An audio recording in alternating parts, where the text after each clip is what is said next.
워싱턴도 요즘 참 더우시죠? 동경도 보통 더운 날씨가 아닙니다. 계속 95도가 넘습니다. 이렇게 더울 때에는 의외로 감기도 잘 걸립니다. 감기 걸리시면은 새벽기도 나오는 것도 쉽지가 않지 않습니까? 성도 여러분, 건강에 유의하시기 바랍니다. 12절은 이렇게 시작하고 있습니다. 그러므로 나의 사랑하는 자들아, 너희가 나 있을 때뿐 아니라 더욱 지금 나 없을 때에도 항상 복종하여 두렵고 떨림으로 너희 구원을 이루라. 여기서 항상 복종하여 두렵고 떨림으로 너희 구원을 이루라는 것은 구원을 받기 위하여서 복종하여야 한다는 그러한 말씀이 아닙니다. 구원받은 성도답게 살라는 의미입니다. 그런데 바울이 성도답게 살라고 부탁을 하면서 뭐라고 하냐 하면은 나 있을 때뿐만이 아니라, 그러니 바울이 빌립보에 얼마간 있었는지는 모르지만은 그때 모두가 신앙생활을 참 잘하였던 것 같습니다. 그때와 같이 내가 지금 없을 때에도 그렇게 신앙생활을 계속 잘하라고 권면을 하고 있는 것입니다. 이 권면을 하게 된 이유가 있다고 저는 봅니다. 그것은 이 도시의 특성 때문일 것입니다.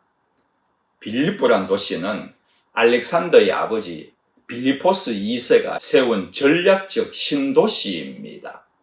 유럽에서 아시아로 건너가는 길목의 도시입니다.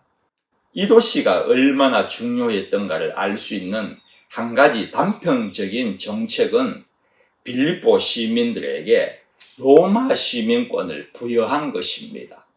이것은 당시 대단한 대우일 것입니다. 사도행전 22장에 보면은 유대인들이 바울을 잡아 죽이려고 하지 않습니까? 이것을 안 천부장이 유대인과 바울을 격리시켜 놓습니다. 그리고서 이 소동이 일어난 이유를 조사하라고 합니다. 그때에 바울이 나 로마 시민권자인데 이렇게 취급을 해도 되느냐고 불만을 토로합니다. 이것을 들은 천부장이 뭐라고 합니까? 깜짝 놀라면서 한 말이 난 돈을 많이 주고 샀는데 그러한 말을 하지 않습니까? 돈을 많이 주더라도 살 가치가 있는 것이 당시 로마의 시민권이었다는 것입니다. 그런데 빌립보 시민에게는 그냥 줬다고 하니 이 도시의 중요성을 참 잘 알 수가 있지 않습니까?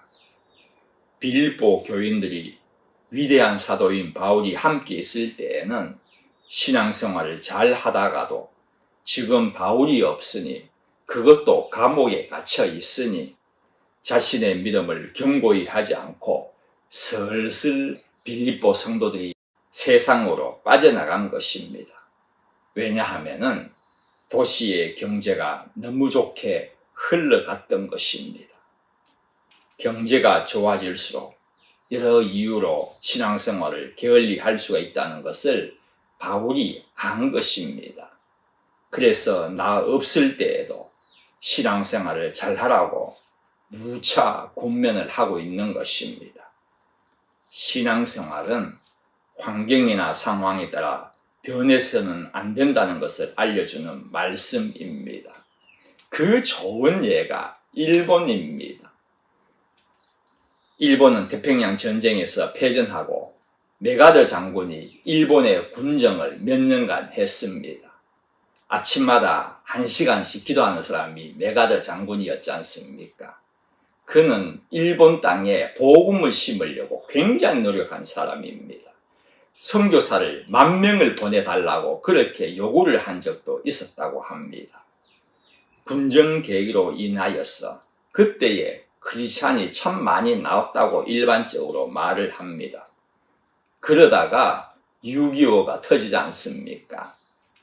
군수 물품을 일본에서 만들어서 한국으로 보냈다고 하지 않습니까? 지리적으로 가까우니 당연한 것입니다. 그러다 보니 패전의 자리에서 갑자기 경제가 굉장히 일어난 것입니다. 좋아지게 된 것입니다. 70년대에는 주일도 없이 공장이 쉴 새 없이 돌아갔다고 합니다. 일 좋아하는 일본 사람들이 돈 좀 더 벌려고 교회 갈 시간도 없이 일을 한 것입니다. 그러다 보니 많은 사람은 옛사람으로 돌아가게 되고 그때부터 신자의 수는 곤두박질 쳤다는 것이 일반적으로 그렇게 분석을 하는 것입니다. 마태복음 13장에 보면은 씨 뿌리는 비유가 나옵니다. 거기에 가시떨기에 씨가 뿌려진 자들이 저는 일본 사람이 아닌가 생각이 됩니다. 그들은 말씀을 들으나 세상의 염려와 재물의 유혹에 말씀이 막혀 결실하지 못한 자라고 주님이 직접 말씀하셨습니다. 일본 사람들에게는 부유함은 복이 아니라 저주였다고 저는 그러한 말을 종종 사용합니다. 복을 받았으면 복에 감사하고 더욱더 헌신을 하여야 할 것 아닙니까? 그러지 못한 자들은 어리석은 자들입니다. 오히려 홈리스들이 복받은 것이죠. 먹을 것 구하러 왔다가 양식도 구하지만 영의 양식까지 가져가지 않습니까? 비록 자기들의 손에 가진 것은 없지만은 예수님의 손을 잡은 자들, 그들은 정말로 복받은 자들입니다. 이러한 부로 인하여 신앙이 사라지는 것을 바울은 지금 걱정을 하고 있는 것입니다. 성도님들 꼭 기억하셔야 합니다. 나에게 경제적으로 여유가 있을 때에, 복을 받았을 때에 더욱더 하나님을 위하여서 일하라는 신호입니다. 그것으로 더욱 하나님을 섬기라는 의미이지 나만의 행복을 위하여서 사용하라는 것이 아니지 않습니까? 시편 기자는 내 앞날이 여호와의 손에 있다고 했습니다. 우리의 부라는 것은 하나님의 손에 있는데 그러기에 하나님이 언제든지 더 꽉 잡아 주실 수도 있지만은 언제든지 놔버릴 수도 있으신 하나님이심을 믿으셔야 하는 것입니다. 혹시 반대로 성도님들 가운데 아직도 여유가 없으신 분도 계실 것입니다. 그러나 힘내십시오.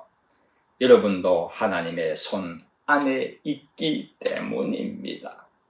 그러기에 하나님이 늘 신경을 쓰시고 보살피며 인도하시는 것입니다. 무엇보다도 어떠한 악마도 우리를 해치지 못할 것입니다. 13절, 14절 말씀입니다. 너희 안에서 행하시는 이는 하나님이시니 자기의 기쁘신 뜻을 위하여 너희에게 소원을 두고 행하게 하시나니 모든 일을 원망과 시비가 없이 하라. 한 가지 질문을 드립니다. 여러분은 에너지가 넘치는 사람입니까? 아니면은 힘이 없어서 시들시들한 생활을 하고 계시는 분이십니까? 육체적이건 정신적이건 주위에 보면은 정말 힘이 없는 사람을 볼 수가 있습니다.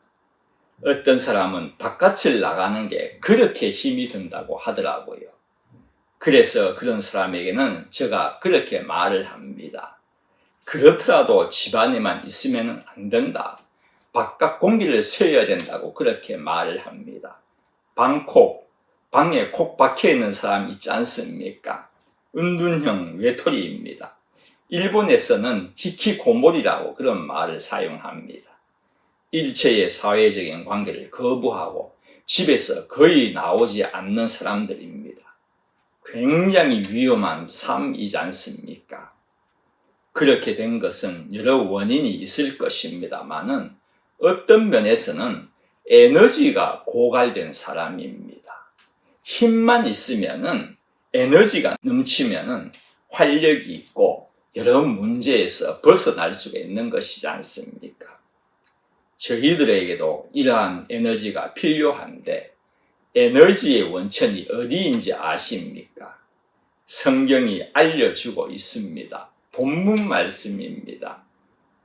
너희 안에서 행하시는 이는 하나님이시니. 여기서의 행하다는 단어는 에네르곤, 동사 원형은 에네르게오, 여기에서 에너지라는 단어가 나왔습니다. 이 단어가 하나님께서 사용하시면 역사하시고 일하시고 능력을 베푸시다는 번역을 할 수가 있는 것입니다. 모든 에너지의 원천은 하나님이시라는 것입니다. 너희 안에서 행하시는 이는, 즉 진정한 힘을 부여하시는 분은 하나님이시라는 것입니다. 그런데 여기에 보면은 소원을 마음에 두게 하시고 그 소원을 행하시는 에너지가 되어주시는 분이 하나님이시라고 그렇게 말하면서 하나님의 기쁘신 뜻을 위하여 우리에게 소원을 가지게 하신다고, 행하신다고 그렇게 기록을 하고 있습니다. 소원이 없는 사람은 없습니다. 내 소원에 하나님이 참 많이 기도를 들어주시는 것 얼마나 감사한 일이겠습니까? 그러나 본문 말씀이 뜻하는 것은, 저희들에게 암시적으로 말씀하시는 것은 내가 좋아하는 그러한 소원보다도 하나님이 기뻐하시는 소원을 가지라는 것입니다. 나의 소원이 하나님의 바람이 되고 나의 원함이 하나님의 뜻이 된다면 정말 참다운 성도의 삶 아니겠습니까? 하나님께서 기뻐하시는 우리의 소원이라면 하나님께서 에너지를, 힘을 주시고 이루어 가신다는 그러한 말씀입니다. 하나님이 기뻐하시는 소원이 무엇입니까? 저는 한마디로 이렇게 말씀드리고 싶습니다. 말씀 안에서 가지는 소원입니다. 아무리 흐름하고 무너질 같은 초가집이라도 사람이 들어가서 살면은 무너지지 않습니다. 그런데 아무리 의리하고 멋지고 좋은 비싼 집일지라도 사람이 살지 않으면은 폐허가 되는 것은 순식간이지 않습니까? 마찬가지입니다. 말씀이 우리 안에 머물면은 우리가 비록 초라하고 연약하고 힘이 없어도 말씀이 든든하게 세워 나가십니다. 에너지를 더하여 주시는 것입니다. 무엇보다 우리 안에 있는 소원이 멋지게 이루어지게 해 주시는 것입니다. 모든 일에 원망과 시비가 없이 하라고 말하고 있습니다. 그 이유를 바울이 밝히고 있습니다. 첫째로는 15절에 하나님의 자녀로 세상에서 빛들로 나타내기 위함이라고 그렇게 했습니다. 나의 생활이 늘 원망과 시비를 거는 자라면은 어디 세상에서 빛을 발할 수가 있겠습니까? 더 캄캄하게만 만들 것 아닙니까? 빛을 발하기 위하여서는 원망, 불평, 불만이 아니라 감사를, 시비가 아니라 칭찬하는 본을 보여야 할 것입니다. 늘 감사가 있다는 것은 하나님께서 늘 나에게 은혜로 인도하신다는 것을 깨달은 그 믿음의 마음으로 나오는 것입니다. 원망과 시비가 없어야 하는 두 번째 이유는 16절입니다. 그리스도의 날에 내가 자랑할 것이 있게 하기 위함이라고 했습니다. 바울의 자랑이 무엇입니까? 바울은 생명의 말씀을 밝히기 위한 나의 다름질이라고 했습니다. 즉 말씀을 위해 수고한 것입니다. 헌신의 수고가 하나님께는 자신의 자랑이었다는 것입니다. 그리고 자신뿐만이 아니라 빌립보 교인들에게도 헌신의 수고를 굉장히 이렇게 강조하고 있는 것이 본문의 말씀입니다. 17절, 18절입니다. 만일 너희 믿음의 재물과 너희 섬김 위에 내가 나를 전제로 들을지라도 나는 기뻐하고 너희 무리와 함께 기뻐하리니 이와 같이 너희도 기뻐하라. 나와 함께 기뻐하라. 무슨 말입니까?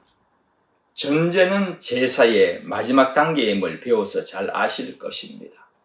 바울이 전제라는 말을 사용하면은 앞으로 있을 자신의 순교에 대하여서 말한다고 많은 사람들이 그렇게 말을 합니다만은, 그런데 여기서의 전제는, 전제를 드린다는 것은 미래 시제가 아니라 현재 시제입니다. 그러니 지금 전제로 드려지고 있다는 것입니다. 여기서 바울이 말하고 싶은 것은 너희들이 헌신하는 그 헌신을 볼 때에, 지금 행하고 있는 그 헌신을 볼 때 이젠 죽어도 한이 없다는 뜻입니다. 너희들의 헌신은 내 생명과 바꾸어도 좋을 정도로 바울이 원하던 것이라는 의미입니다. 바울은 헌신의 수고가 하나님 앞에서 그의 자랑이었다면 성도님들도 헌신의 수고로 하나님 앞에서 자랑이 되시기를 바랍니다. 여기서의 자랑이란 나의 헌신의 수고가 나의 자랑이라는 의미도 있지만, 오히려 하나님 보실 때에 우리의 헌신이 하나님의 자랑이 된다면 얼마나 좋은 일이겠습니까? 하나님께는 여러 가지로 자랑거리가 많이 있을 것입니다. 욥에게는요, 아들도 10명이 있었고 양이 7천이나 있었고 종도 수가 없었습니다. 그런데 이러한 소유가 하나님의 자랑거리가 아니었습니다. 동방에서 가장 크다는 그의 사회적 지위가 자랑거리도 아니었습니다. 그는 하나님을 경외하였기에 하나님의 자랑거리가 된 것입니다. 하나님께 경외하면 떠오르는 자가 욥이었다는 것입니다. 여러분들도 하나님께 드리는 헌신의 수고로 하나님의 자랑거리가 되시기를 바랍니다. 하나님께서 헌신하면 여러분의 이름이 떠올려지는 그러한 분들 되시기를 바랍니다. 헌신은 시간 나서 하나님께 헌신하는 것이 아닙니다. 하나님 이 시기에 헌신하는 것입니다. 물질이 좀 있다고 바치는 것도 아닙니다. 하나님 이 시기에 드리는 것입니다. 내 것을 하나님께 드리는 것도 아닙니다. 이미 예수님의 보혈의 값으로 산 나, 하나님의 것이 된 나 자신이기에 하나님께 드려야 하는 것입니다. 나의 헌신이 하나님의 자랑이라면 내가 헌신할 수 있다는 것이 얼마나 복된 삶이겠습니까? 기도드리겠습니다. 하나님은 아무나 쓰시는 분이 아니십니다. 고르고 골라서 쓰시는 분이신데 거기에 내가 뽑혔다는 것 얼마나 감사한 일입니까? 은혜입니까? 늘 하나님을 위하여서 교회에서나 어디서나 더욱 하나님이 기뻐하시는 헌신의 삶을 살아가는 저를 되게끔 인도하여 주십시오. 감사드리며 예수님의 이름으로 기도드립니다. 아멘.